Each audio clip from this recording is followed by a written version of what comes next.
All right. Hey everyone, welcome to our campaign of Forbidden Lands. If this is the first time you're tuning in, I want to thank you for watching. If this is the 20th or 30th or whatever number you've campaign of you've tuned in, and thank you so much for tuning back in. If you are watching this, there are a couple things that I'd like you to do before we get started. First of all, I'd like you to hit that subscribe button if you haven't hit that subscribe button already. We would really appreciate it. It helps us grow. It helps us get noticed on YouTube. And hit that little bell, and you'll also get notified every single time we go live or we post new content to the show. The other thing I'd like you to do is hit that like button as well, the little thumbs up that lets us know that you like this type of content and you'd like to see more of it on the show, because we'd like to have more actual play videos on VCG. And we also really appreciate having Jody Questwise Brandt on the show to GM this actual play for us. If you haven't already subscribed to Jody's channel, please go ahead and give his channel a subscription as well. All right. Now I am going to turn it over, and we are going to introduce our players for this actual play. Look at this fancy new setup as well. We've got multiple screens. All right, we have an all-star cast for everyone for this actual play. Let me just go right down. I'm going to go right to my left, right here. I think that's my left. Yeah, that's my left. We're going to go to one of the co-hosts of the Chaotic Good Cast, the Geek of the North, Mr. Jason Hunt. Jason, thanks for coming on and being a part of this actual play. Happy to be here. Do you want to introduce your character and let folks know who you'll be playing in this campaign? I will be playing a human druid named Artan. Nice. Excellent. And we'll go right down from underneath me, another co-host of... We're not showing up in the order on YouTube as they are for you, I think, Doug. Oh, really? That's weird. No. Well, okay. Well, then never mind. Your points of reference are I'm just going to point to folks, and it's just going to be random. Let's just go over to another one of the co-hosts. Oh, wow. This is totally a different setup than what I'm looking at. It's actually, it goes the way I was hoping it would go. All right. So I'm going to go to my right, and I'm going to hand it over to the other co-host of the Chaotic Good Cast, and also the man behind A Pawn's Perspective, Mr. Rob Kalajian. Rob, thanks for coming on and doing this actual play and being part of this campaign. Hey, thanks for having me. I am super excited to be here. Do you want to tell folks who your character is that you're going to be playing to? I will be playing Liet, the human minstrel. Excellent. And let me see here. On the other side of Rob is RPG player GM extraordinaire. You've seen her on all sorts of different shows. You've loved her in every single actual play that she's been on. Nuncio Morgan, thanks for coming back on the show and being a part of this campaign with us. Hey, thanks for inviting me. I'm super excited. I'm excited to see where this goes, and I've never played Forbidden Lands before, so hopefully I don't screw it up.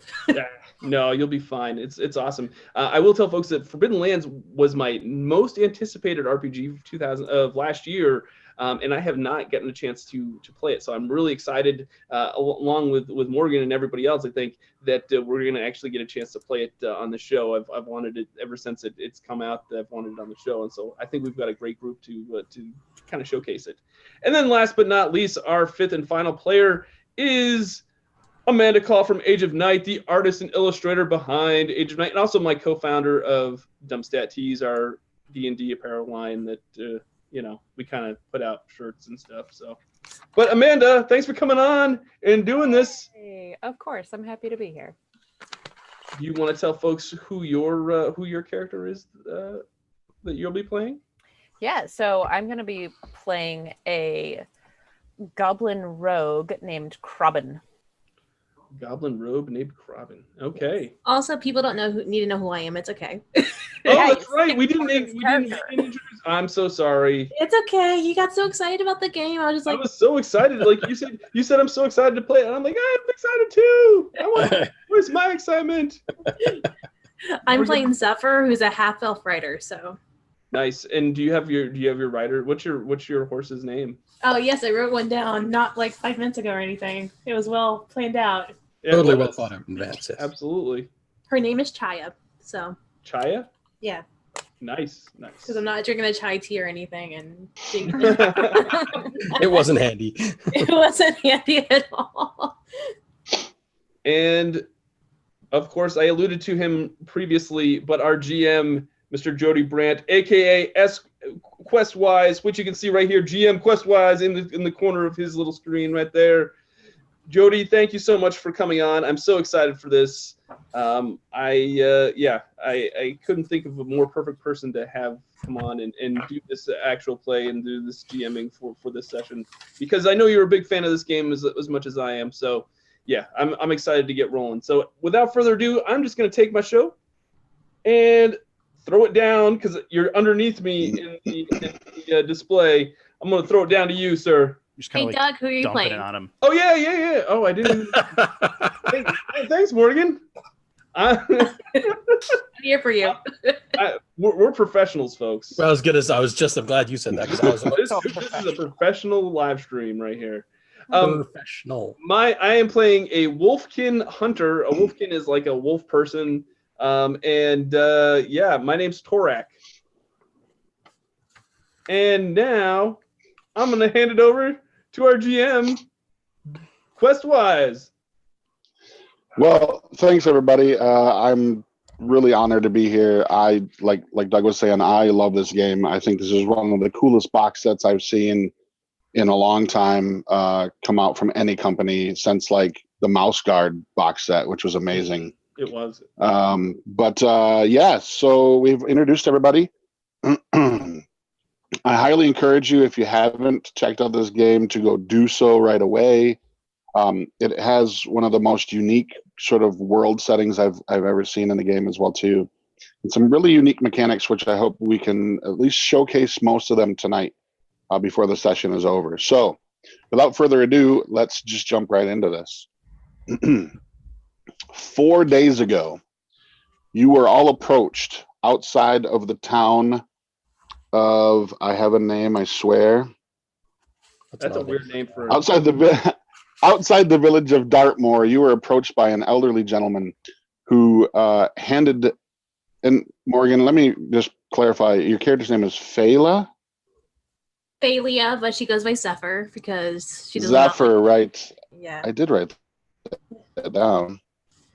All right, so you were approached by this elderly gentleman, and Zephyr, he handed you a small child and told all of you that it was of utmost importance to bring this child to the druid Brona, who is north of here in the mountains. And for 4 days now, you've been riding hard towards that forest.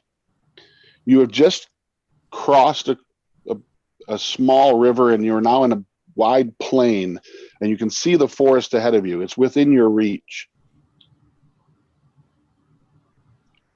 Krobin, I want you to make a gear check for me by rolling your armor value for me, please, real quick. Cool. How do I do that?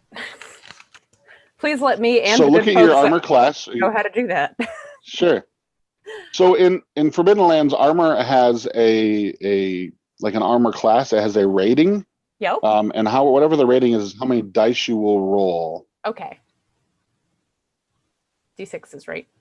3 of them. Okay. Yep. Yes, D6s. All right. All right. What am I looking for? You're looking for 6s. Well, I don't have any of those. Fantastic. Did you roll any 1s? No. Good. Okay. So you take 1 point of damage Ow. as an orc arrow slams into your shoulder. Ah. Looking behind you, you can all see a massive amount of orcs flooding across the river that you've just crossed. It's probably safe to say that just the 5 of you will not be able to stand up against the number of orcs that are flooding across the river after you. But you do think that if you can make it to the forest edge you might be able to at least find some cover, if not a place to hide. So with that, how we're going to work initiative in this game, because it's a little bit different. Normally in Forbidden Lands, you would have a deck of 10 cards, each numbered numerically 1 to 10. Everybody would draw a card. But because we are all in different places of the world at this point, what I'm going to do is I'm going to hand off the initiative to the first player and then let them choose who gets to go next as a group. So with that, Zephyr, I'm going to hand it to you first because you're on horseback and you have the child in your lap. What would you like to do? She's gonna look at the group and then look at the massive army following them, and she's like, "We gotta go," and just like dig her heels into the horse and just start trailing off to the woods. Okay. So you're gonna race ahead of the rest of the group and take the child towards the woods. Who would you like to go next? Think narratively, like who would be next to?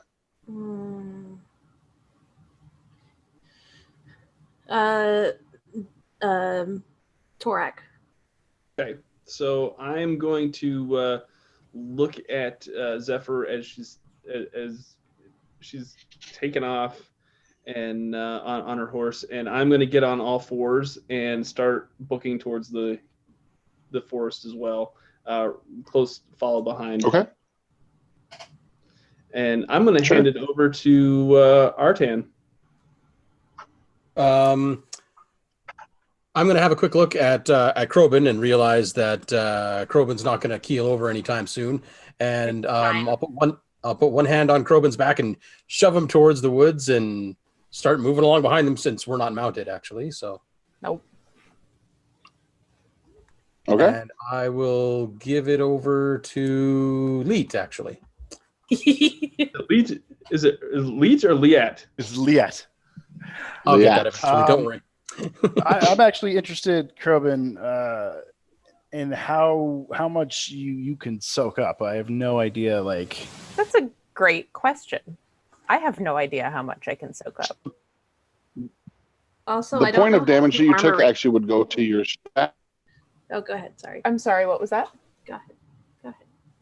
I'll ask. So the damage that you took would actually go to your strength attribute or ability, or so it comes right off of your statistics, your abilities, attributes. I forget what they call them. Attributes. Yeah. Once they're attributes filled up, they have some sort of you're broken. You become broken. Yes. And what's really when cool, you pull up to your number, and that's the really cool thing about this game. Oh, sorry. That's the really cool thing about this game is that there are multiple ways to take damage. Mm-hmm. So you could be in an argument with somebody and you would be taking damage to your wits attribute. And whenever you're in a physical fight, you'd be taking to your strength. But that's the kind of nice flexibility thing about this game. That's cool. Okay. So then I guess my ability to take that damage would be pretty much the same as anybody else's? For the most part, depending on what your attribute score is. Right. Oh, I see. Yeah, that hurt. Yeah, it hurts. It hurts. All right. Let's see. I'm going to use right off the bat. I'm going to use the rank 2 of my Path of the Hymn. I'm going to spend one of my willpower, and that will actually allow Krobin to recover 1 point of damage to an attribute. And I will say, since I choose, I will say strength. So Krobin gets back 1 point of strength. Oh. Nice. I play my little lute. I'm like this. That quick little riff. That does the damage. Now, so and do I still get movement, or is that kind of like sure? Yeah, absolutely. Well, I am gonna just you get every turn you get 2. You get a fast and a slow action. A fast action is probably your hymn. My guess would be it'd be fast, and the slow action would be like swinging your sword, making a movement, those kinds of things. Well, I am gonna tuck tail and run. Can I jump on Torak and ride him? I mean, it's worth a shot. All right, I'm gonna try to hop on Torak and ride him into the sunset. Okay. Okay. He's gonna grab him by his shaggy jump on your back. I am not going to be. What are you? What are you? You're a human, right? I am. I'm I'm like really the like lean and like short. I'm like 5'7". I'm like very weathered and frail looking. All right. I'm a fairly buff wolf person, so I am not going to like it, but I will allow it because I know that we have to get out of here because otherwise we're going to get stomped by all these. But normally I would not allow this, and I'm very irritated to the fact that you just jumped on me and started riding me, especially without asking first. I will pet the goodest boy as we go. The goodest boy. Oh, this is gonna be fun. Oh, thank you, Torek. You saved my poor feeble self. All right, so Krobin, you are left, correct? I believe so. Okay. Yeah, I'm gonna scamper for cover. Okay. Get me out of sight. I'm assuming you are following the others. Yes. Okay. So, Zephyr, you were the first one to reach the edge of the forest, and it is a massive tangle of forest. This thing is like probably hundreds, if not thousands of years old. And when you reach up to the actual edge of the forest itself, even the ground cover is very, very thick. And you're forced to slow Chaya down a bit in order to enter the forest safely. Mhm. But once you do, you realize that this is probably the perfect place for you all to be, because there's a lot of possibilities for cover and for places to hide if the orcs actually do follow you in here. So, Phala, what I'm going to have you do right away, and this is part of the travel movement rules thing, is I'm going to have you make a scouting check.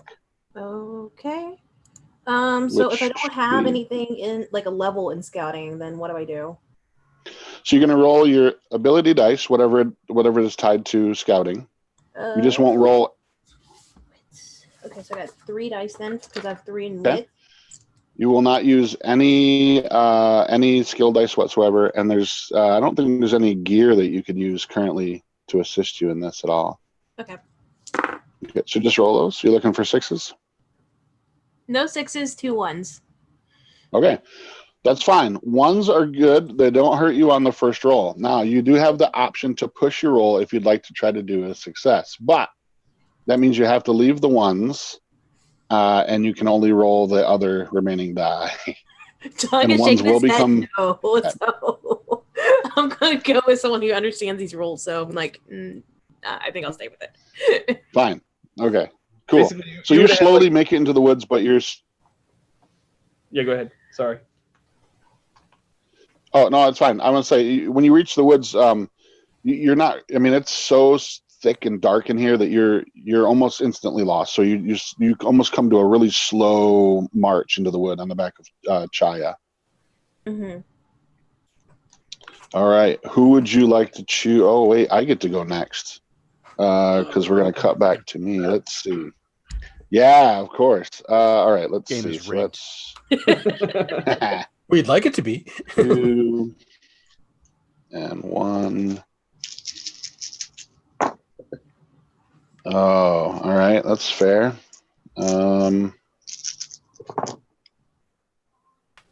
Okay. Artan, Yes, sir. make a you an arrow whizzes right, like you can hear it. It's like these orc arrows are really heavy too, so you can hear them screaming through the air, and you know this one's sort of destined for you. So go ahead and roll and make an armor roll for me. Now here's an option. One of the things you can do as an option to try to avoid being hit is you can try to dodge. The problem with dodge, though, is that if you do so, you actually fall prone once you're finished dodging. It's a skill. You'd roll it just like anything else. Or you can choose to remain standing after the dodge, but it's -2 dice on your roll. Or you can just try to take the hit and hope the armor soaks it.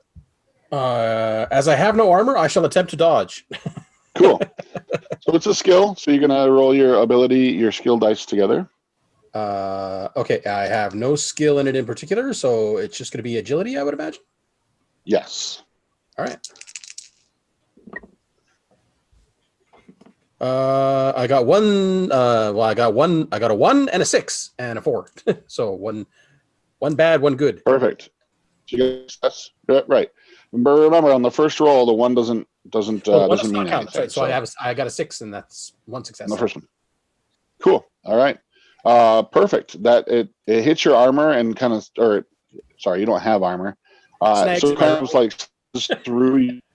Yeah, kind of slices through your clothing enough that now your clothing is damaged, but you didn't take any damage from that, so you're okay there.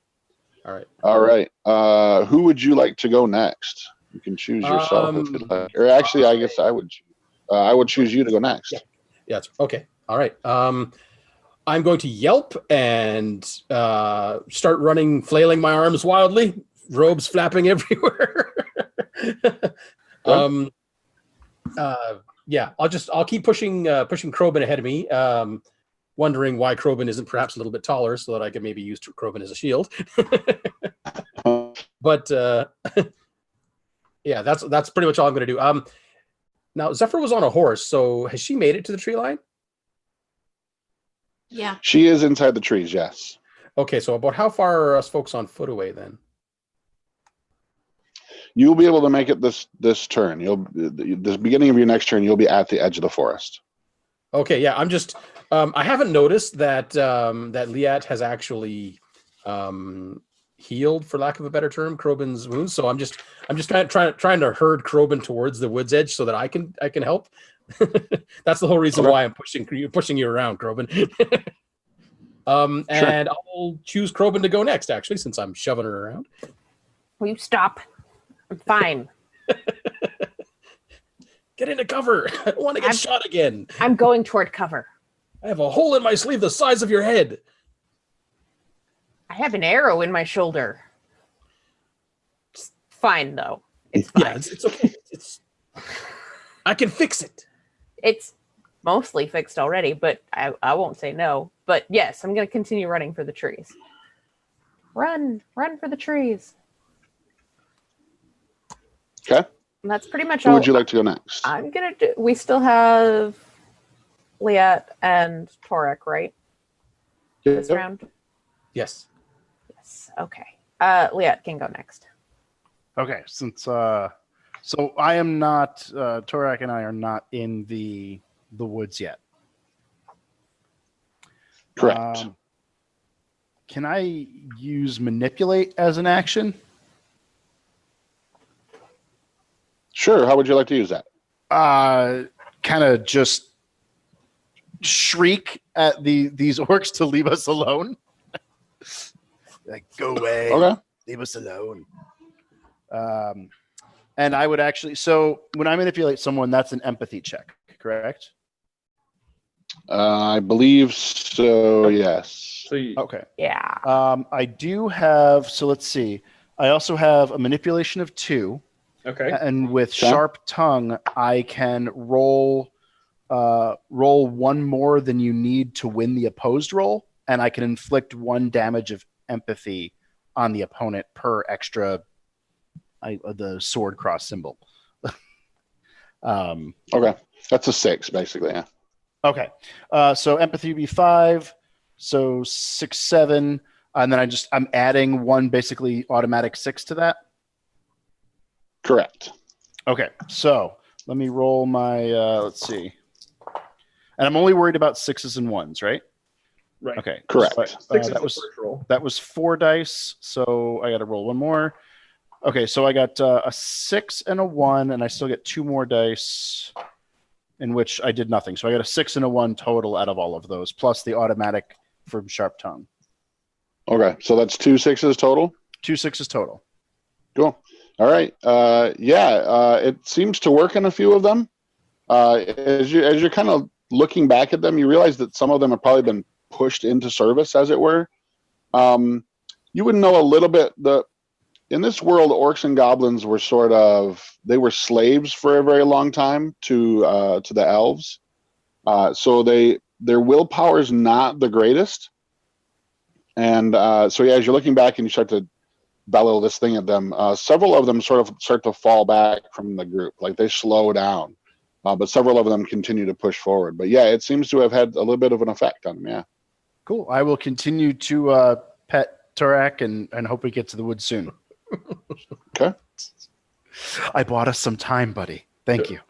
Torek is going to, while he's on all fours running rapidly to the woods, he's going to look up at Liet and say, "Worthless human, if you're going to ride me, you cannot act in such a cowardly manner. Be filled with courage. Let's just turn around and face these orcs head on." I've got a knife and no armor. You humans always so unprepared. And he's just going to keep running.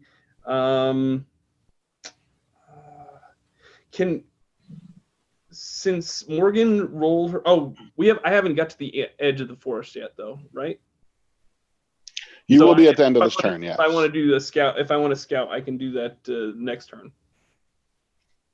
Yes. Okay, yeah. So I'm just going to keep. I'm going to give Liet a little bit of, little verbal, chastising because he's acting so cowardly in my eyes, and he should just be quiet because humans are worthless anyway. Just gonna enjoy the ride. And I think that leaves us with just Krobin, right? Is that left? No, I already went. I just spent the turn running toward the woods. That's right. Gotcha. Anybody left on this turn? I think that's everybody now, right? Yep. Cool.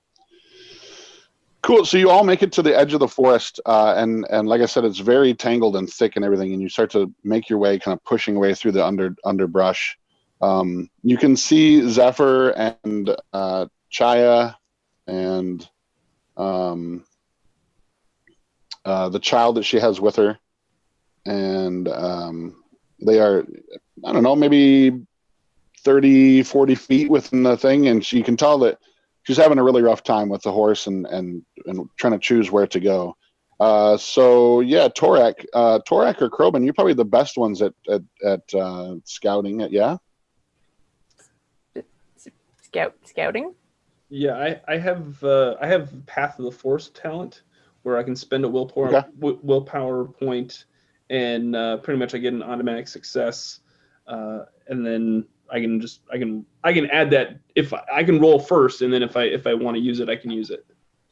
So why don't I do that? Why don't I? I'm going to try rolling. I have 3 wits and 2 in my skill. I think scouting. Yep, 2 in my skill. So I'm going to roll 5, and I get 1 success. So yeah, okay. I'm not even gonna use the willpower point up. So yeah, I know where we're going. So you get in there, and the minute you kind of cross into the boundary of the forest, you see, because especially of your kin, you can see the sort of natural animal paths winding through the forest, and so you instantly pick up on one of those small, maybe like a deer path or something similar to that. That's just wide enough for you all to kind of follow single file comfortably at a normal pace. If you were to spread out across the underbrush, it would probably make you move a little bit slower. But yeah, you instantly pick up on one of those and kind of direct everybody's attention towards it. Okay. Let's see. I'm going to go ahead and who would you like to go next? I think since he's still riding me, I think Liet needs to go. I think okay. At this point, I will hop off if I feel we are at least safe enough and we can stay together as a group. I'm really pretty useless otherwise right now, so I'm just going to keep up with the group, and since I know that Krobin was hurt and I know I healed her a little bit, just want to make sure she's doing okay, and I'll pass it off to her. Okay. Still kind of sore. Also, this is stuck. Would you mind someone. I'll take that arrow if you're not going to use it.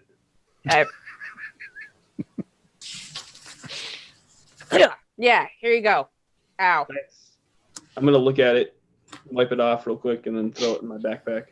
Ow. Is anyone following us into here? I'm going to look back out from where we came and see if we are being pursued. Call. Now that I'm so an arrow out of my you guys enter into the forest. Yeah, you guys are entering into the forest, and you turn back to look, and you can hear these angry cries from the orcs, and they've all stopped right at the edge, and they're like banging on the trees and underbrush with their weapons and stuff, but they have stopped right at the edge. At this point, Artan, do you have any? You have some cool druidic abilities, right? Your skills. Yeah, I'm on the path of healing. Oh, okay, gotcha. What skills do you have? Did you take lore at all? For skills? Nope. I have the healing skill at level 3. Okay. I have insight at level 3. Okay. That's all I need to know. Does anybody have the lore skill? I am lore with a skill level of 3, and my pride is actually that I remember all the tales and legends of the Forbidden Lands. Ah, nice. All right, cool. So go ahead and roll a lore check for me. Okay, so that would be my 5 plus 3. So here goes my first 4. I got a 6 and a 1. And then let's roll another 4. It would be my total. So 2 6s and 1 1. All right. So you remember, you realize that now that you all realize that the orcs have stopped, and you get this, Liette, you sort of this foreboding sort of memory, this remembrance of that this is the forest called the Drakkenwald, which basically is like the dragon forest.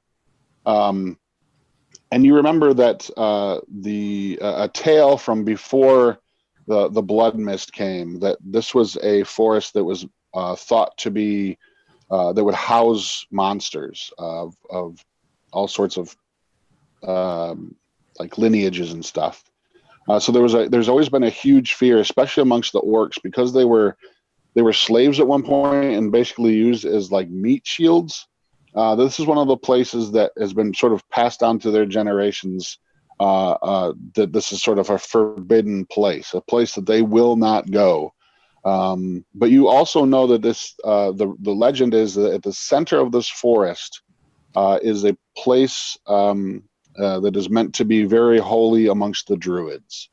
And you were told by the old man who gave you the child, whose name is also Keyleth, by the way. Although the child has not talked to you since you've acquired it, I'm guessing it's probably Zephyr gave her the name Keyleth, or calls her Leth. But you know that this is the home of the druid Brona, where you're supposed to bring the child as well too. So. The orcs won't follow us in here. It's a foreboding place, though the center of the forest is probably our destination. Okay. We should be I would safe like to meet with for Brona. now. I'm curious to find out more. Sure, why not? We got nothing else to do.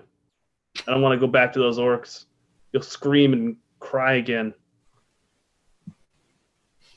Torak, you also just initial impressions as you guys come up to the forest, just sort of like mental judgment. You think it'll probably take you about 2 days to reach the center of the forest. All right. Yeah. So let's. We've got a ways to go, folks. If you want to go to this Brona place, let's just keep going this way. It's going to take a couple days.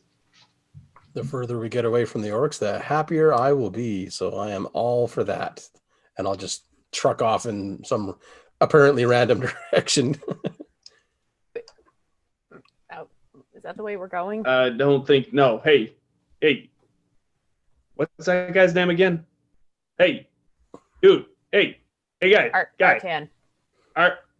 What's his name? Artan? Artan. What kind of name is Artan? What kind of name is Torak? It's a mighty name. All right, sure. Artan, this way. I'll turn around and see which direction he's pointing and say, "That's the direction I was trying to indicate. I totally meant to go that way," and I'll wander off in that direction instead. Is Artan a human as well? Yes. Oh my god, these humans, they're worthless.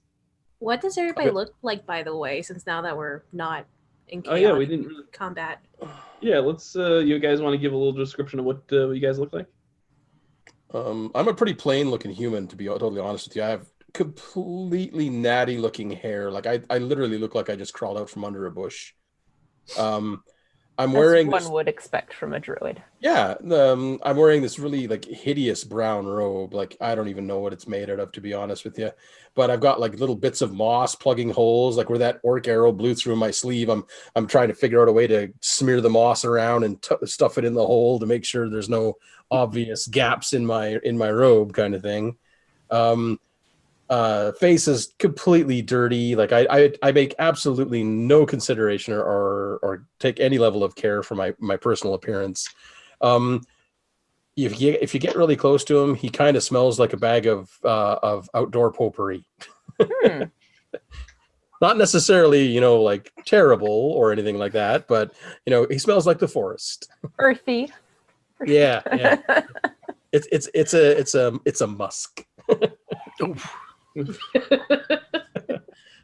But other than that, carrying the tried and true druid staff, which is basically just a goofy looking long stick, to be totally honest with you. Knapsack on my side, some things clanking around in it, little pouch on my belt with my druidic items and stuff like that. And that's about it. Zephyr, you want to go next and describe what you look like? Yeah, so Zephyr is young. She's probably like not even 20. She's like, for a half elf, she's like 18, 19. She's small and thin, but it's a good riding. She's built for riding, pretty much. She's got hazel eyes, dark brown hair that's pulled back into a tight braid, and like a tan skin. And she's wearing like loose linens, like light tan tunic and trousers, and across her shoulders or across her body is a quiver with her bow pretty much at her side at all times. Liette, do you want to go? And Sure. So Liette is very weathered and worn down. He's kind of got like a sun-cracked face, gray hair, kind of a gray, close-cropped beard. He's lean, and from what skin is showing, it's very scarred, kind of darkish skin, about 5'7". He's got a tattered cloak and like homespun shirt and trousers, split leather boots. He's got kind of like a beaten and worn lute around his, strung around his back. And the only items on him that look of value is on his belt. It's just a pouch containing papers and quill and ink. And the only thing about him that kind of doesn't look like older and worn down are his eyes, which are still a very young and brilliant green. Nice. Krobin, I think you're up next. I look like a goblin. Okay. So I've actually been sketching, so I have I don't know if my camera will see anything. It doesn't like the lighting. Oh, there we go. There's nice. Look at that. Sort Very of. cool. I can't get it to focus. Damn you, camera. All right. But well, I'm going to tell folks, if you want to take a look at that, we'll post it on the VC page, and folks can check it out a little bit better. And there'll be more done by the end of the session, probably, because I can't not move my hands. I just can't. Also, Krobin is a guy. Oh, okay. Because I have to confuse everybody. All right. Sorry, because I constantly have to confuse everybody by cross-playing or playing It's hard characters to tell whose gender is tree, Nice. And so at this point, I think I will. Oh, sorry. Was there somebody left? Yeah, I haven't described it. Right. So Torek is a large wolf person. He is silver. He has silver fur. He's 28, but in dog years, that makes him 85. But he's still pretty middle aged. But he's not real old, but he's like an adult. He's muscular. He's like if He-Man were a wolf person. That's what he looks like. He's got the whole thing that covers his. He's got he's like super buff then. Well, he's not like super buff, but I'm just saying if he looks like he's wearing He-Man's outfit. Like that. He's also extremely soft. And he's muscular. It's just soft, downy fur. It's like rolling around in just a field of wildflowers. And as you can tell, he's not very friendly, and he does not like being part of this party. But somehow he got suckered into it. Somehow he got roped into it. He also has 3 really long scars down his snout, which he does not like to talk about.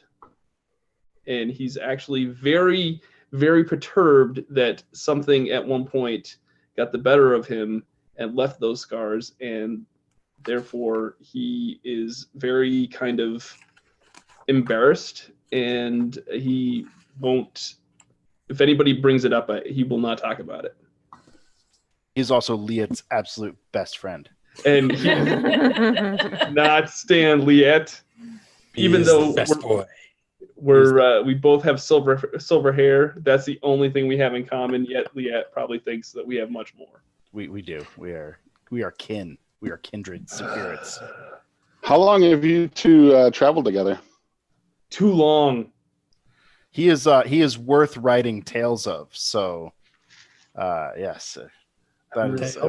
Really? Followed him around for many moons. Okay. Sounds good. I can't stand him. Well, no, because he rides you. He don't need to stand him. Oh. That's right. You just need to stay on all fours. Yeah. So the child that you've been caretaking over for the past 4 days, you've come to start calling her Keyleth or Leth for short. She is a half-elven child, probably around the age of maybe 6. She's wearing a sort of off-white, simple robe that's been cinched at the waist by a rope. You don't think this is probably her natural clothing, but again, you're not really sure where she came from or why she's important. She's also hasn't spoken at all since you guys have acquired her, although she is very emotional. Facial feature wise, she does react to you. It's not like she's completely emotionless, but when you talk to her, you can tell that she can understand, but she might be a mute. You're not sure. So that's what the child looks like as well. She has shoulder-length brown hair, slightly pointed ears, as the half-elven heritage would show. But almost to the point where it took you a while to realize that she was a female. She's sort of very androgynous, as it were, which is odd for a half-elf. Is more akin to, it's almost as if she had more elvish heritage than human parentage in there as well, somewhere. But as you guys are making your way through the forest slowly down this deer path, we're going to start using some of the cool rules that come up in Forbidden Lands. And these are the journey rules. Since we don't have a map, we're just going to do it theater of the mind. But the way it works is that every day you can cross 1 hex, basically, on the map. But that day is broken up into 4 parts: morning, day, evening, and night. We're going to start at evening. It was probably late afternoon when you reached the forest. So we'll just do 2 quarters of the day here before we move on to the next. Now, during the journeys phase, there are a lot of different options you can take. You can continue to just hike. Someone has to be chosen to lead the way. someone can be chosen to keep watch, and someone can be chosen to explore during this phase as well too. So amongst you, you get to choose who would like to take either lead the way, keep watch, or explore. I'll keep watch, I guess, for now, since I don't technically know where we're going, since I wandered off in the wrong direction. Now you can all hike. That's just everybody can do that, but only one person can do the follow. Lead the way, keep watch, or explore. So I don't mind. Okay, so leading the way if folks don't mind. You're probably the best suited for that kind of thing. So yeah, that's what I'm thinking. With your sniffer. And who is it? You don't have to explore, but does somebody want to? I do.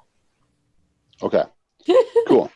So let's start by leading the way with Torak. Let's see. Just want to make sure I have this down correct. So leading the way, you're known as the Pathfinder, and you will make a survival roll. If you have the Pathfinder talent, that will also modify that roll as well. I don't. Where's my survival? What do I roll for survival? Survival is one of the regular skills. Yep. Oh, so it's wits and okay. So I roll 3 base, 1 skill, and I'm going to roll. I did not roll anything. My first roll, I got 2, 3, 5, and a 5. I'm gonna push it. Okay. See what happens. So any 1s are gonna be negative now, and 6s will still be a success. But correct. I rolled a 1. Okay. So you're going to take 1 point of damage to your wits, because you always take it to the skill that it's that's linked to that attribute. And let's see what happens. Oh yeah, awesome. So you step right into a nest of wasps. And every swarm attack the entire group. Each adventurer must make a move roll or suffer an attack with badness. With badness. So do I have to do a roll as well? You do as well. You're the first one to step on it, so you've stirred them up. So move is agility. That's 5.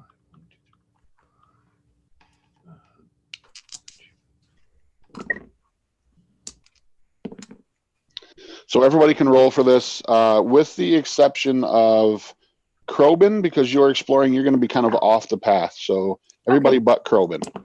La la la. I My got 2 dice. 6s for me. I got 1 6. Okay, you're safe. Okay, so I rolled a 1 on my first roll, and no successes. So I pushed it, and granted, I have 6 dice I'm rolling of this. So I have 2 failures and 1 success. Okay. So you let's see. Okay. So you successfully are able to get away from them, but before doing so, you're going to take. You said you had 2 1s. Yes, and 1 success. You're gonna take 2 damage to your agility. 2 damage. Now, does he get willpower for that too? He does. You do, because you push the roll. You're gonna get 2 willpower, and is that for that as well? Wait, do I use my horse's movement or move and agility things since I'm on the horse? Yeah, you totally can. Absolutely. Probably even better. Let me re-roll that then. Okay. Did anybody else fail? No, just the guy that's leading the party. Just the guy that's supposed to be better at it than everybody else. Just a failure. Just the guy that's supposed to be doing the best at this. I got no 6s. Okay. But I got 2 1s. It's on the first roll. Do I want to push it? You got 2 1s? It's. That's going to be 2 automatic negative things. Yeah, and I don't want poor horsey to do it. 6. Oh, they're going to be nice. Yeah. All right. Yeah, I'm not gonna push it. Okay. So you take 1 damage to your agility, Okay. and you get stung in the side, and your horse takes 1 damage to agility as well. Okay. Sorry, Chaya takes 1.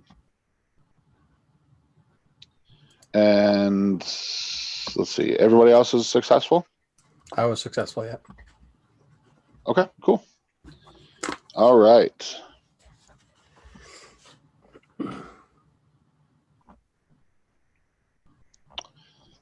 We will go to Artan next because you were keeping watch, correct? Yes.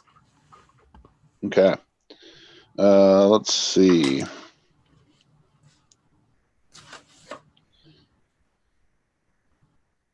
All right. Go ahead and make a scouting check for me. Okay.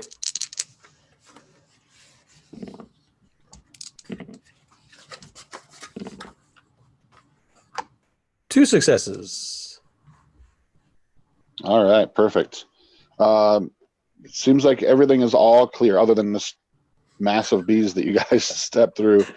You don't see anything. Everything looks calm. It's a typical forest, so you're going to see a few birds here and there, maybe a squirrel scampering up a tree, but it seems like everything seems to be fairly safe at this point. I will relay right. that information to Torak. Other than that single swarm of bees or hornets or whatever it was you stepped on, the rest of the surrounding forest is completely clear of anything dangerous, Torak. Thanks, Artan. Yeah, you're welcome. And he's gonna look at Artan like, all right, really disgusted, covered in little bee stings, and I'm just like, what do you?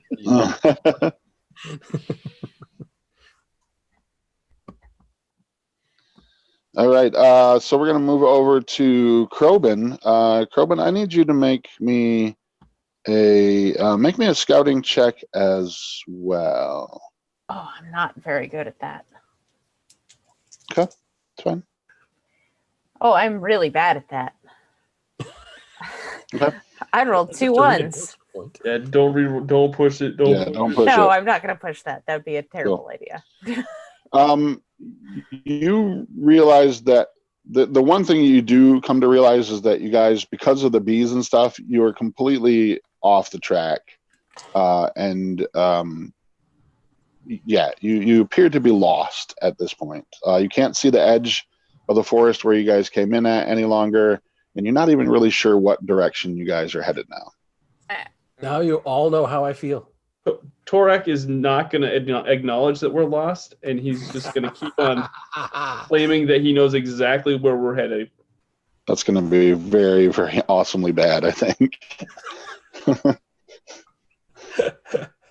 We're going to come out the edge of the tree line, right where the orcs are standing. No. Zephyr's just going to look at him, and she's like, just like reading his, like, just trying to read him, see through his lies, just like. He's gonna every once in a while look around to like try to see if he can find anything that looks like anything remotely familiar or something that should like point him in the right direction, but he's still gonna like keep pretending like he knows what he's doing. Okay. Leah is just he's following Torak confidently. He is gonna kind of like saddle up next to him and be like, you do know where you're going. Of course I know where I'm going. Oh, good thing, because I have no idea where we are. No, he's good. You trust him. He always knows the way. Yeah, I tried looking over there, and I have no idea where we are. Can I do an insight check on Torak? I was waiting for someone to say that. So it's just insight and wits, which is just wits. Yep. Yeah. I got none. She's just gonna give you a look, and she's hard like, to read. We're all just wandering around saying, would you look at all these trees? Clearly we're going in the right direction because trees, right? Many trees. So you guys wander around for a bit, and you realize it's starting to get pretty dark. So we're entering in the next phase of the journey. Journey phase. The next phase of the journey phase. Sure. We'll go with that. Which is going to be the night phase. So one of you. It's probably, I mean, you guys could press on if you wanted to, but it's probably a safe bet to make camp at some point. So one of you amongst... Cool, that's probably a good idea. So one of you can choose to make camp. Although you can receive help from others by doing so. Let's see. So who would like to try to be the person to make camp? To make camp, it's going to be a survival roll. Oh, I'll try that. Okay, and anybody else who has their survival skill can help by adding 1 die to that roll. I'll help. Okay, I'm not helping. So that's a wits roll, right? So, yeah, I think so. 6. I'm going to wonder why we're stopping. Not all of us have 4 legs. Clearly, we're on the correct path to going where we're supposed to go. Do you know what time it is?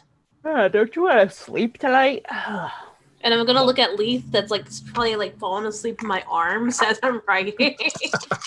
See? The squirt's tired. Yeah, she's out. I'm a wolf. I got 3 successes. Nice. Okay. So you kind of come out into this small... There's like a break in the trees, but there's still the undergrowth is still really thick, but there's sort of a space big enough for you to all kind of like hunker down.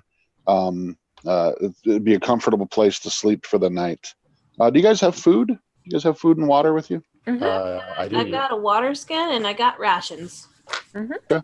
I've Cool. got consumables, food and water. Yes. Yep. Yes. Yep. All right. Okay. So you guys make camp, but you also probably should, I mean, this is up to you, but again, so you won't need to forage or hunt or anything if you have food currently. But somebody should probably keep watch at some point. We should And again, the other option is you can always explore as well. I kept watch during the day. I will explore at night. Or wait, no. Okay. I'm going to use my my healing skill on those of us who are down attribute points. Appreciate you. Okay.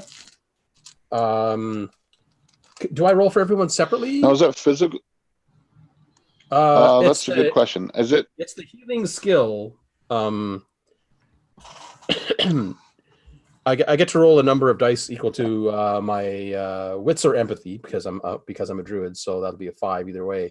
So I get 8 dice to roll, and for every 6 I roll, I restore 1 point of whatever lost attribute that person has. But it doesn't really specify if it's a group thing or an individual thing. Let's find out. Or wait, never mind. It literally says a person. Oh, okay. There you Cool. go. Oh yeah, a person who has suffered. Yeah. Gotta love it when the so grammar be clears it up individual. for you. Yeah. So here's the thing: you can do it on. You can do it on every person that you would like to, but it will cut into some of your resting time. Okay. So I'm going to say that every one that you roll, yeah, just let me know how many ones you roll. Okay. So most damage right now, I think, is Torak, right? I think so. I've got Was 3. that a grunt of got 3 confirmation or a grunt of grunt? But I don't speak. It was. I have 2 in agility and 1 in wits that are damaged at this point. Okay. I don't So know. I'll start with you then. So 3, 6, 8 dice. 1. I got 2 successes and no ones. Nice. Okay. So I can just put that into whatever I want. I'm going to heal my agility. Only strength and agility I can fix. Yeah, with that one. Oh, okay. Excellent. I will take watch if we still need someone to do that. Sounds like Okay. a plan. I mean, Is that insight? If we can spread shifts, I was gonna Let's see. help out. Yeah, you totally can. It is a. Yeah, insight sounds good. All right. Let's see. That is on. Let's see. So I got a 6 and a 1. Okay. All the other numbers don't count, right? Just 6s and 1s. Correct. All right. So yeah, 1 6 and 1 1. Let's see.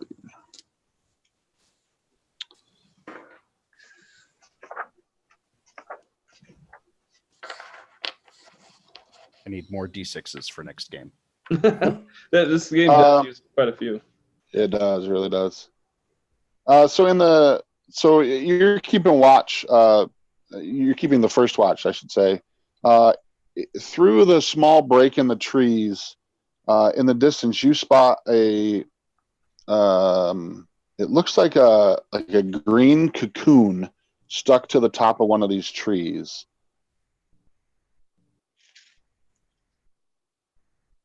Cool. I will point it out and I will kind of start sketching it on one of my sheets of paper. Okay. Does anybody want to explore that a little further?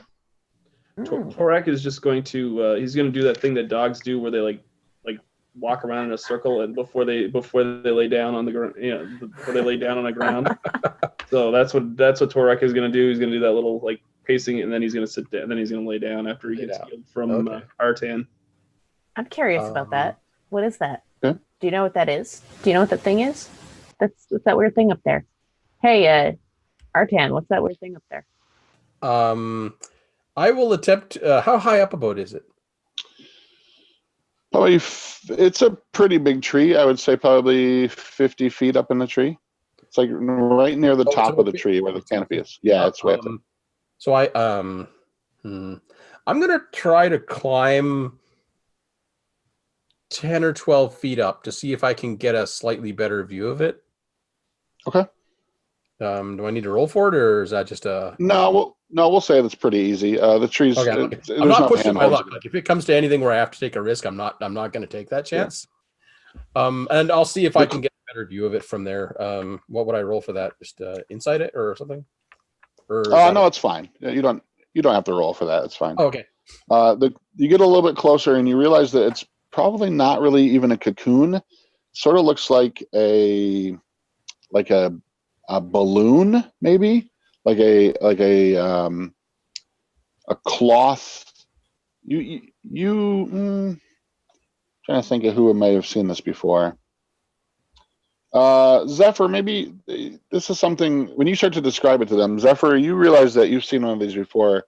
It's like a hot air balloon. The dwarves use them quite a bit for like scouting and stuff. It seems to be stuck into the canopy of the trees. Oh. I mean, I've seen dwarves that use these things for scouting. That's so weird. They must have. It's a what? It's a what? It's they use it for an aerial view. Like they'll like use heat to go right. I don't know how it works. It flies?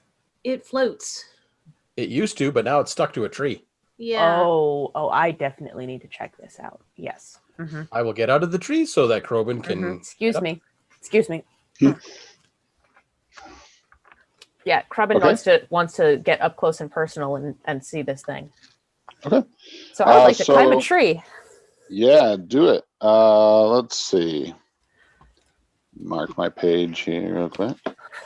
So you're gonna make a. Assuming it would just be a climbing check. Is that a thing? Climbing is not a thing. I guess not. Make a move check for me. That would be move skill plus agility. That I can do. All right. Oh, really? All right. Well, I did get 1 6. Oh, okay. That's good. Then it's a success. I have 3 1s, but those don't count right now, right? Right. Okay. Correct. Only if you had pushed it, those would. Right. No. I'll stick with my 1 success and ignore that pile of failures waiting to screw me over. Okay. So you get up there you get within maybe like 5 or 10 feet of it, and you can see this balloon. It looks like it is probably floating over, and it crashed into the canopy of the trees and is now tangled amongst the brush. The closer you get, you begin to hear a soft, like, breathing or moaning noise, and you see a hand sort of sticking out of one of the sides of the balloon. Looks very thick and meaty and maybe dwarvish. Hey guys, I think there's somebody stuck in this thing. Yeah, that's just so gross. As you call down to them, you see one of the fingers as you reach out to it sort of twitches a little bit as if it's still alive. It might still be alive. Hold on. I'm gonna try to get closer. You sound so disappointed. Oh, if it's yes, a little bit. I'm gonna try to get closer and see if I can. Oh my God, cat! Why? Aww, what a cute kitty. The cat wishes to help. Yeah, it can climb trees. Mm-hmm. Right, very dexterous. Yep, that was super graceful. I want to try to get closer and see if this presumably dwarf body is still alive and if I might be able to help him. Okay. So you get closer to it and you're able to kind of pull back part of the canvas that would be part of this balloon, and you see a dwarf tangled up in all these ropes and canvas, and he's kind of smashed against the tree.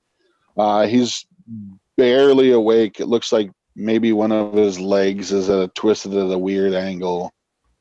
Ugh. His eyes slowly kind of flutter open just a little bit as you get close to him. Hey, I'm gonna try to rescue you. Don't freak out. You're kind of banged up, so it's probably gonna hurt. So he kind of nods in your direction a little bit, and you can tell he kind of tightens up a little bit, like he's like anticipating the pain kind of thing. All right. I'm gonna How would you like to try to get him down? Well, you said he's all tangled up in ropes. Yes. And rigging and stuff from this balloon, I would assume. Well, then I'd Correct. like to see if I can use some of that to, like, once I get him untangled a little bit, to lower him down. Okay. All right. That's probably not something that's covered by any of the rules. Let's take a look. Probably not. Going off script. Let's say. I'm gonna have you make 2 checks. Mm-hmm. So the first one is going to be a move agility to try to get him sort of untangled from the tree. Okay. And the second one is going to be a might strength to try to lower him down. Okay. Slowly. You hear the confidence in Krobin's voice right now? Well, I got him untangled. Okay, like a boss. I got awesome. 2 successes there. So he's untangled and he's rigged. I'm going to shout down to my companions. All right, I'm going to lower this guy down. He's kind of heavy, so be ready to catch him. Torek is still like sleeping, like he's just like sitting there with his eyes closed and his ears just kind of like twitch just a little bit, like. Anybody is just sitting back against a tree, picking at his loot and laughing at this. Anybody gonna help me? I'm trying to go over there and try to like rub her eyes, and she's like, "All right, rescue operation here. Anybody care?" If he hits the ground, I will save him. Oh yeah, you all inspire so much confidence. I'm here. What more do you need from me? Thanks, Zephyr. All right, I'm gonna try to lower down this door. The look says it all right there. No successes and 1 failure. Yeah. So he at first it starts to work pretty well. Like he's sort of like sliding along the edge of the tree, and then it just like the rope breaks free from your hands and it just zips towards the ground. Is anybody going to try to stop his descent? I guess at this point I will leap up because fun and games time. Zephyr's trying to catch him already, so like, yeah. I'm just reaching into my bag to get some healing stuff ready. Probably a good call. Gravity will bring you to Earth. So there are 2 of you trying to do so. Yes, I'm very Wimbly, but I will do what I can. That's Who has the higher? Nope. Who has the higher might strength, or might skill, or strength? Either one. I have 4 strength and no might. I have 2 strength and no might. Okay. So what I'm going to do is, Zephyr, you're going to roll, but because Liette is trying to help you, you're going to get an extra die Sweet. on your roll. Oh, I see. My rubbery arms are just like, I'll get him. Yeah. Oy. Oh no. I got nothing. Okay. Yeah. Do you want to try to push it?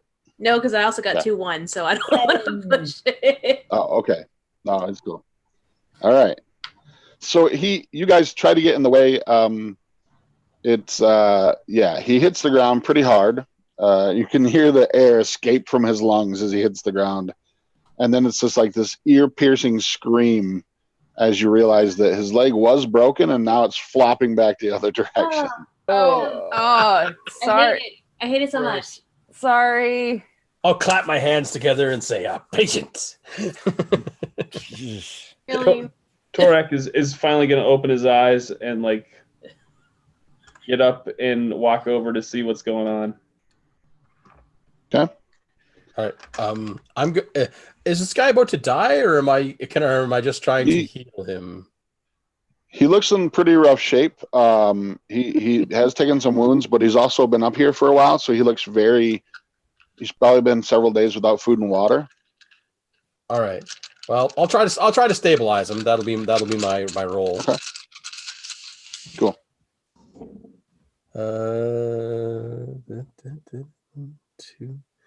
Two successes, 1 failure. Okay.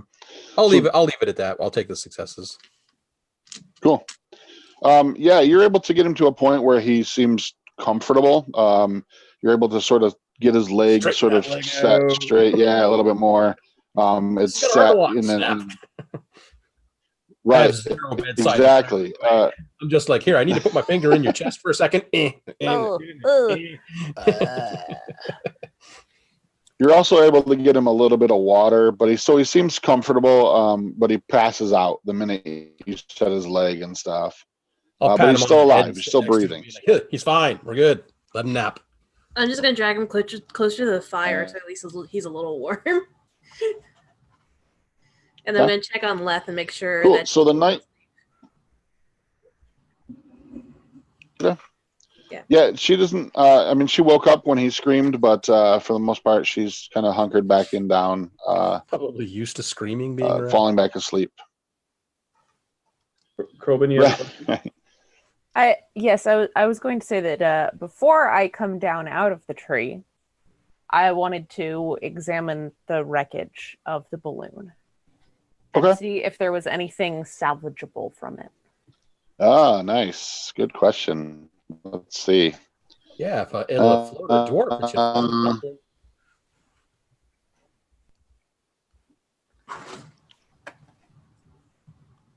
Torek's got enough hot air to get that thing off.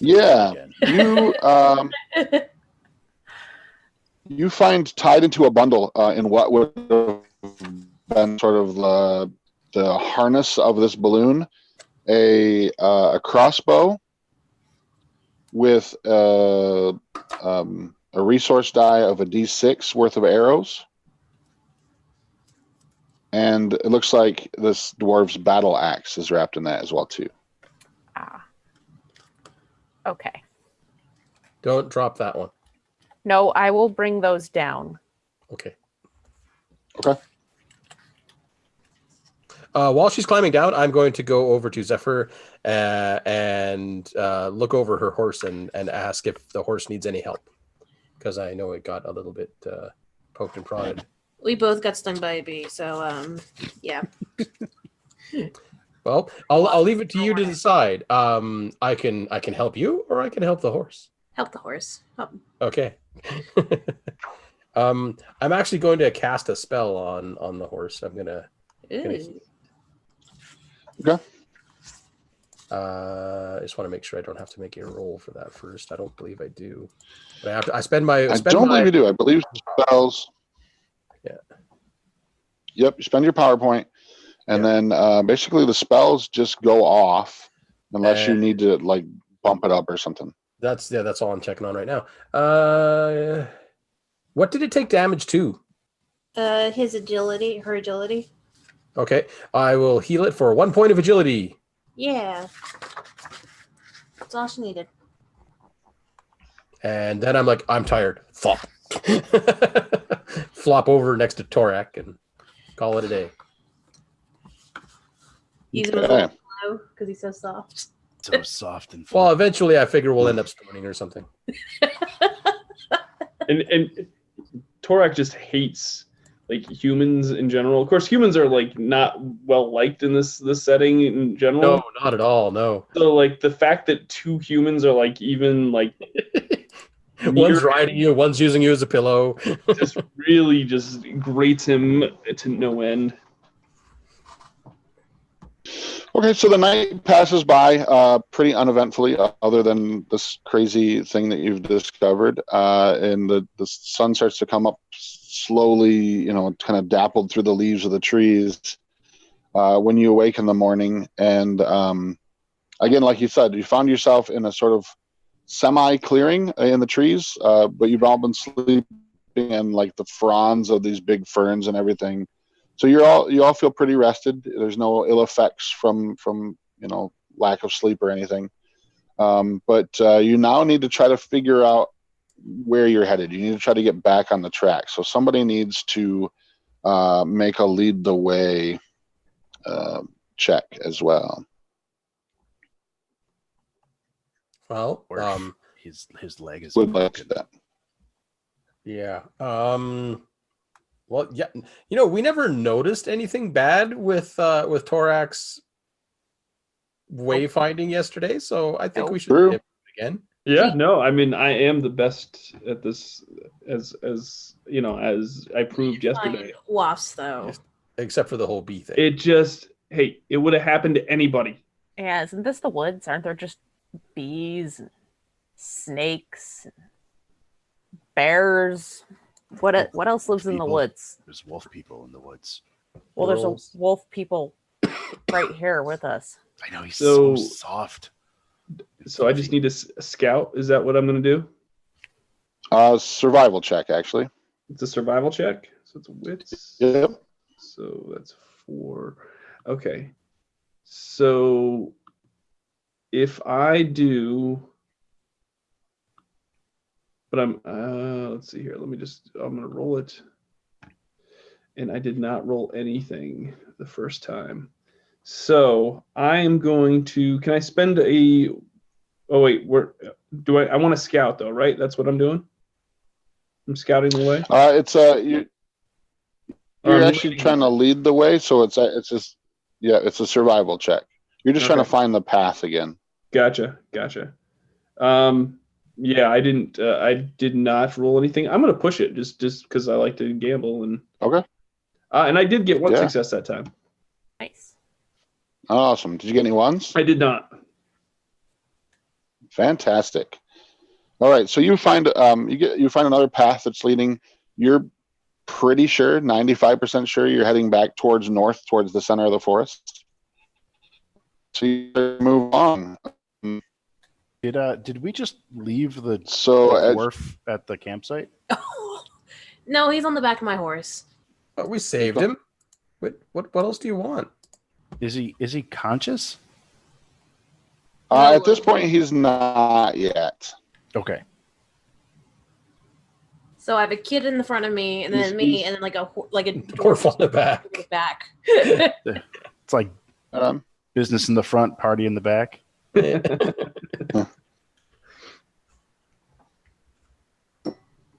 All right. So you guys make your way further north. I need someone to make a keep watch for me. I did that yesterday, so somebody keep else watch check for me. I can do that again. Okay. So that gives me a total of 6 dice. 1, 6, 2 failures total. So 1, 6, 2 failures. Okay. Cool. So the failures don't mean anything on the first roll. So you were that's right. successful. Everything seems to be fine and clear. Again, like I said, it's typical stuff you would find in a forest. Zephyr, left. You're starting to get a sort of the further you guys travel on, you're starting to get a sense of like fidgetiness from her, almost like maybe like she's afraid of something. I'm gonna just put a hand on her shoulder and just give her like a reassuring squeeze, and then just like look around and see if I can see anything. Okay. Yeah, she sort of looks up at you and locks eyes for a second, and then kind of like nuzzles herself back into you a little more, for comfort, for safety. Kiddo. You guys travel on a little. Oh, go ahead. Oh, sorry. I will walk next to the horse, playing my lute and recounting the tale of Torak and the mighty ground bees for her. It definitely makes her laugh. She begins to giggle. This is probably like one of the first noises you've heard out of this girl since you found her, or since you were given her. So she begins to giggle, and points at Torak several times as she's giggling, as you're singing. Torak is going to sneer and give Liat the like an evil look, and just keep walking, keep leading the way. Okay. Buzz, buzz, buzz. That's my best friend right there. So you guys travel on for quite a while until let's see. Torak, you'll probably notice this first. You notice the forest around you goes very quiet. Earlier in the day, as you guys are traveling, you would hear things like insects buzzing and birds chirping and just forest noises. But now you're in the lead, and you realize that there's sort of no, like, it's all gone very quiet. All right, I'm gonna stop, and I'm just gonna like put my paw up. It's actually a hand. But, Okay. And let everybody in like try to sense what's going on. Okay. And Make a scouting check for me. Okay. Let's see. Your scouting is scouting. Wits is 3, so that's that. Going to roll, and I did not get any successes. I'm going to push it. Okay. And I did get 1 success. Perfect. You kind of move forward just slightly ahead of the rest of the group, and you realize that just beyond the sort of trees that are ahead of you, there's a sense of like a big open space. You can't quite see it through all of the tangled and everything, but you almost get the sense that there's a big opening just beyond the tree line there ahead of you. Does anybody have like a stealth skill? I have 1 in stealth. Crobin? Stealth. Crobin, as a rogue, yes. do you get cool stuff? I do. I'm quite stealthy. Do the stealth. I can do the stealth.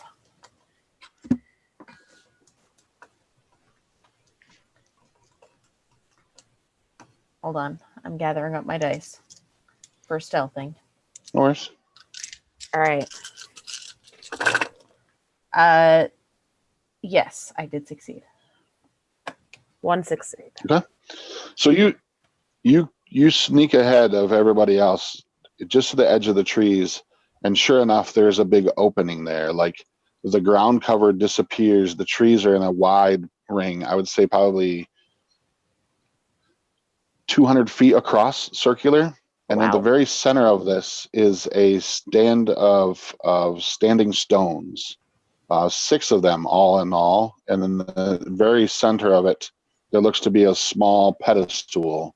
And you can see the lights, the canopy is still pretty thick above it, kind of arching over it. But you can see light kind of beams of sunlight coming through the leaves and stuff. And there are, like you can see little insects dancing in the air and stuff. But the thing that stands out the most are these big 6 standing stones, all kind of carved with weird symbols and such. Okay. Are these symbols anything that I would recognize? You would definitely have to get closer to investigate, but maybe. Big rocks. I don't see anybody out there, though. I will just stride out there and take a look. Why not? Oh, okay. I thought we were being sneaky, but I guess we're not. All right. Just go for it, Leah. Well, we're being sneaky. He's Kind of no point now. This is why I'm covered in scars. Torek is going to follow Leah and kind of sniff the air to see if there's anything that is unusual. Okay. Zephyr's gonna hop off the horse and get to the edge and just have her bow at the ready if she needs to shoot anything that's coming after them. Okay. Yeah, I'm just walking with quill and ink and pen and already just making sketches of what I'm seeing as I go. Cool. Make a. You get up close to them and begin to start looking at some of the stones. Make a lore check for me. Okay, so that would be 8 dice total. Wow. So that is a 1 and a 6, and then that's it, a 1 and a 6. Okay. That's enough. You start to look at these stones, and then you get this sort of awe-filled feeling, and you realize that this is actually a place that you've read about before.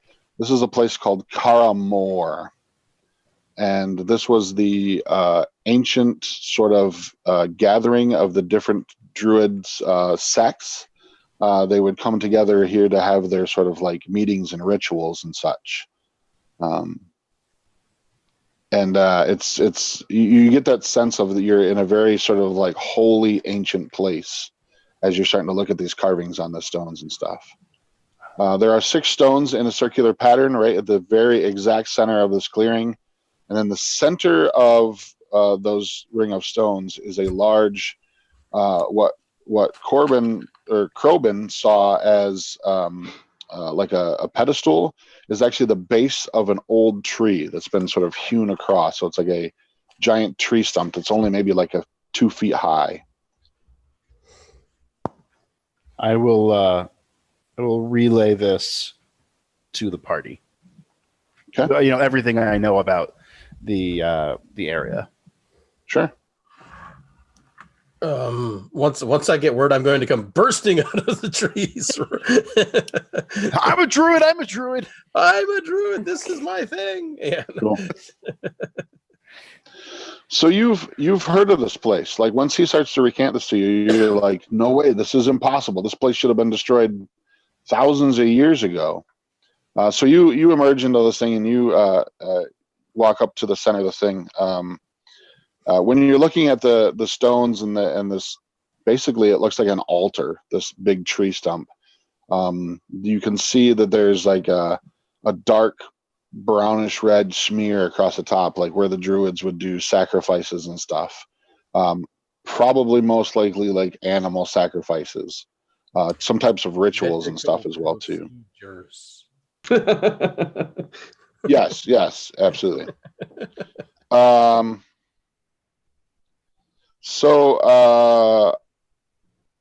Yeah, that's what you find. What would you guys like to do? Wow, I'm not even sure what to do right now. What is Keyleth doing right now? She is wide-eyed and is again kind of trying to find solace in anybody, sort of pressing up against Zephyr's legs and stuff, kind of hiding, peeking out. She seems terrified, but you're not really sure why. I'm gonna give her like a hair ruffle and like give her a smile and be like, I'm gonna protect you, kid. It's okay. Are we sure that's And- animal blood? I'll just look at him sidelong. What are you trying to say?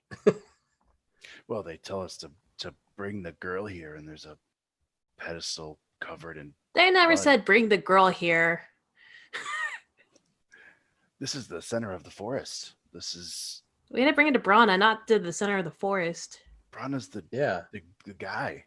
He's a druid. This is where druids work. This place goes beyond just a place where druids hang out. This place has been here for as long as there's been a here for it to be. Like, But I don't see Brana. I don't see this guy. So okay, I'll give you that. Maybe this isn't where we meet him because he's Well, I mean, he doesn't live on the altar. That's just foolish. He probably has a house somewhere nearby. He's distinctly not here. Who is he? We're talking about the old lady that lives in the woods? Well, Old lady. he, she, whoever. I don't know. I just got a name. We didn't get a gender on the druid. Sorry. No. I think we did, and no one's paid attention. No, that's our story. Is we didn't get a gender on the druid. Yeah. Wink, wink. Is there any sign that anyone has been here recently other than us? Make Like, it doesn't happen to a. be a convenient pathway leading off into the woods with her. I mean, there's kind of like the one you came in on. They're more like animal paths, that kind of stuff. See? But it doesn't Animals, seem not to be. people.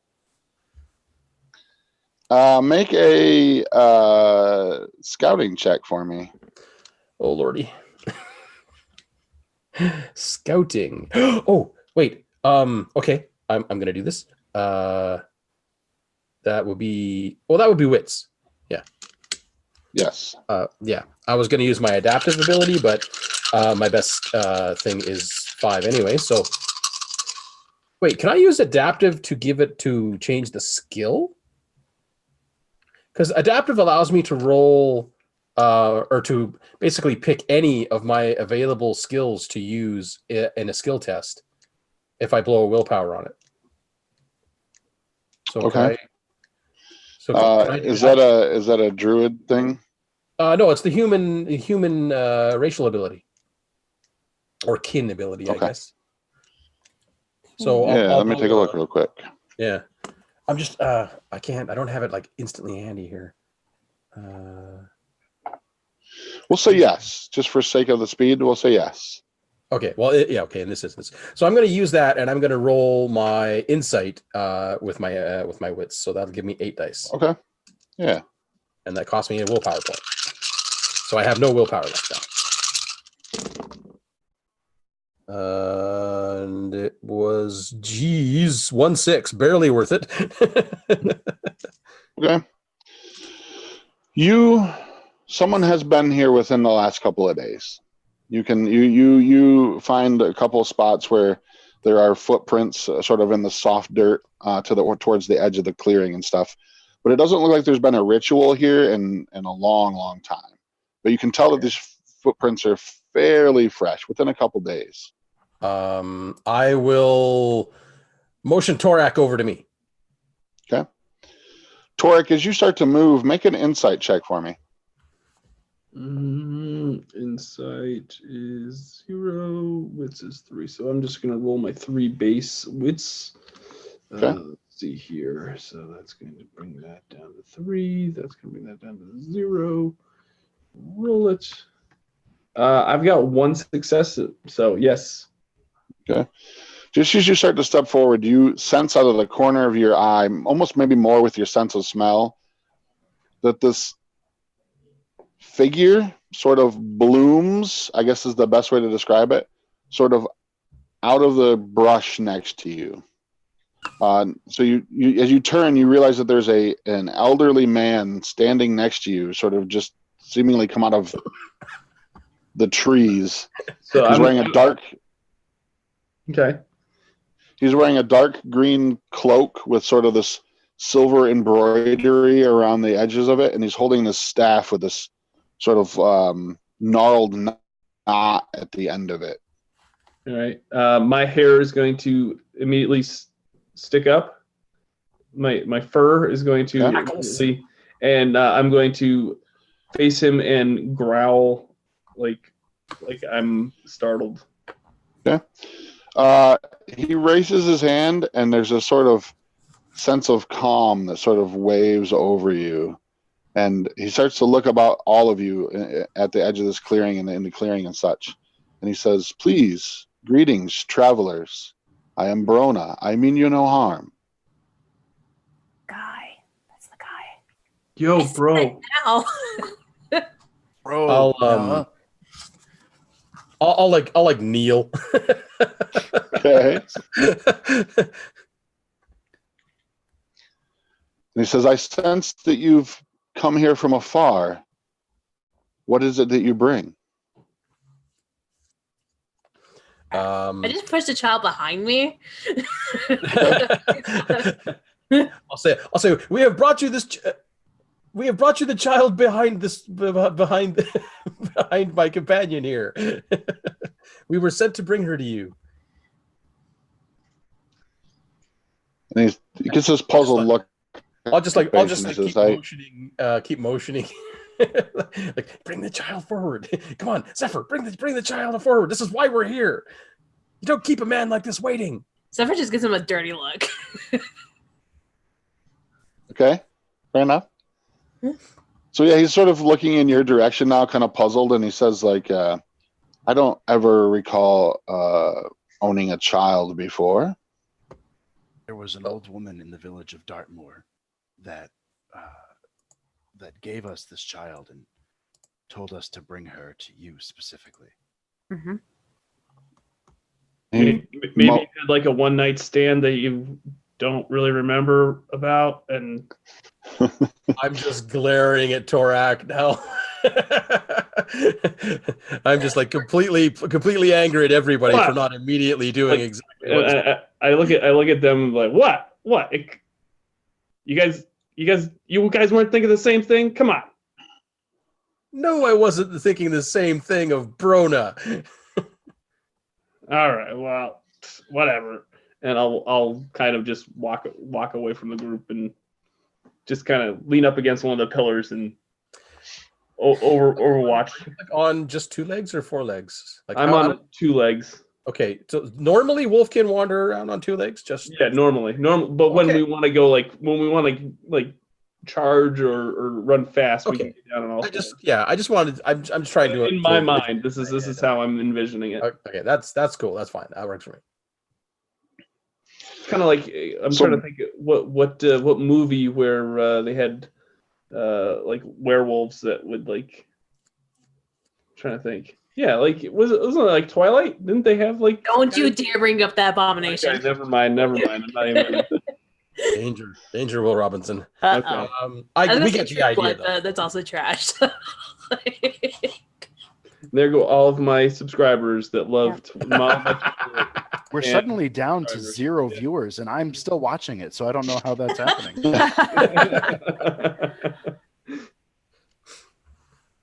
So Brona steps out towards you, Artan, and he kind of comes and stands next to you, and he looks over at Zephyr and sort of motions for you to come forward with the child. No. She just holds ground because I'm gonna. How is Leith feeling? I'm gonna like turn around, like sort of look at them.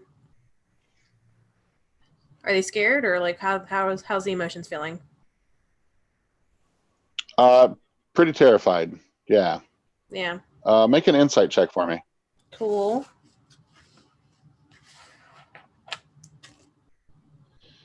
While you're doing that, Artan, can you make an insight check for me as well? Sure. At nothing. Insight's 3.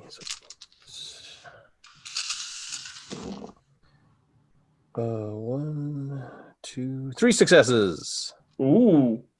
Okay. So Zephyr, you don't trust this guy at all. Like you just have a bad feeling about him. Artan, you've never met Brona before. He would be sort of the I guess you would consider him like a high druid. You've probably heard of him before.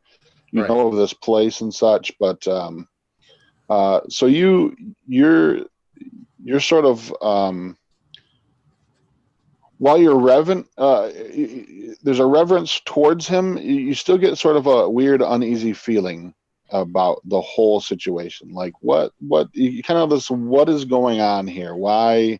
Like you're starting to almost doubt and question, like, why are we bringing this child to a druid? What does that have? What does all this have to do with itself? But Okay. I'll stand up and brush my robes off, and I'll apologize to him. Like, Brona, I'm really sorry at how embarrassing this is becoming. My companions, we were just asked to bring this child to you, and no one has told us why. No one has explained to us why we're here. And while I trust you implicitly, it would go a long way if you could explain why we're bringing the child to you, to my companions, to put their minds at ease. and he says, that's a good question as I could ask myself. I'm not sure until I'm able to look at the child myself. I'm going to go stand next to Zephyr. Okay. Kind of put, another body between Keyleth and this druid. As soon as you start coming over, actually, she's reaching for an arrow. But once she realizes you're not trying to grab the kid, she just arrow. What is it that you do here? If you don't mind my asking. What is this place to you specifically? And he sort of turns towards your direction. He says, this is Karamor. This is the ancestral meeting place of all the druids throughout the north. This is a place where we would perform rituals and foretell the future. The girl is my, lack of a better word, home. The girl is terrified. She has no idea what's going on, and frankly, neither do we. She is half elven, very young. We risked our lives to get her here. We have heard this child laugh. We need to know that she will be safe. Hey, Torak, do you have wolf Kenny senses, right? Yeah. That's sniffy power. Yeah. Yeah, is that like a special ability for you? It's just I have hunting instincts. That's about it. I do have. I don't have insight. Yeah, no, I don't really have anything. That. Okay, all right, because you're more of a hunter kind of thing. Let's see. Make an insight check for me anyway. Or wits roll, but roll. Add one die to it. Okay.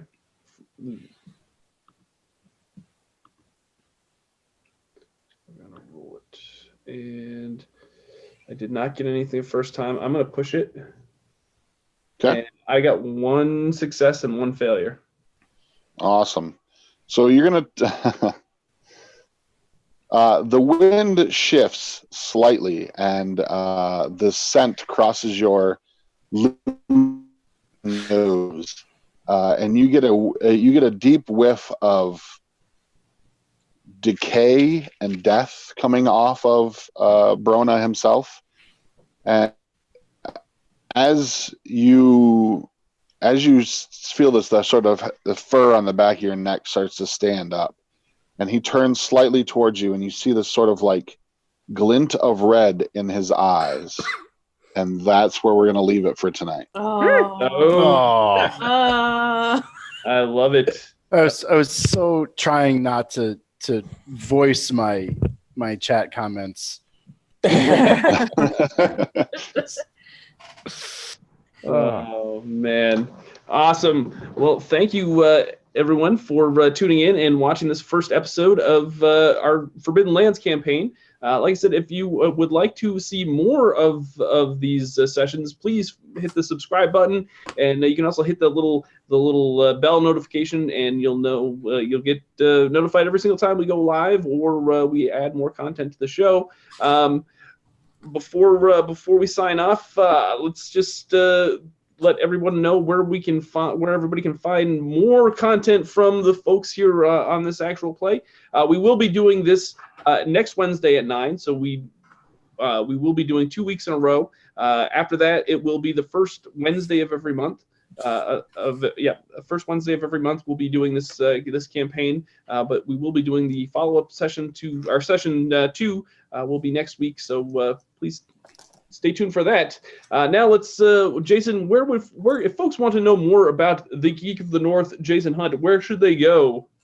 On Twitter you can find me at Hexeter. That's my handle pretty much everywhere. If you run into a Hexeter on the internet, it's probably me. I'm also in the VCG Discord server all the time. I'm the guy playing Pokemon every 5 seconds. All the time. I'm responsible for all of those notifications you get. Honestly, I just muted it, so I don't even. I was going to recommend that in the general chat, actually. I know how annoying it is to have a channel that's constantly like 1 notification, 2 notifications, then like 78 notifications.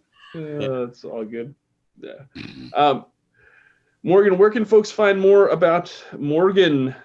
If they want to know more Morgan, if they want to have more Morgan in their More Morgan.